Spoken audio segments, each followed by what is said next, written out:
Cabell County Schools already had a cell phone policy in the books, but it was lacking clear definitions of things like smartwatches, headphones, and glasses, and definitions for instructional time. We had a policy already on the books that did not do all of these things that are required now. On Tuesday, the board passed a resolution to match up their policy with state law that now requires students to not have access to their phones during instructional time. Over in Wayne County, they've been in compliance since last August. It was obvious that the cell phones were a distraction in the learning environment.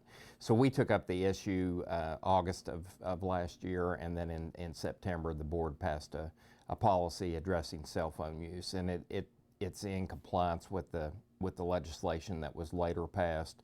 And basically what it says is students are not allowed to have cell phones during instructional time. Alexander says they leave it up to the schools how they want students to store their phones. Some ask students to leave them in their lockers or in cubbies in the classroom.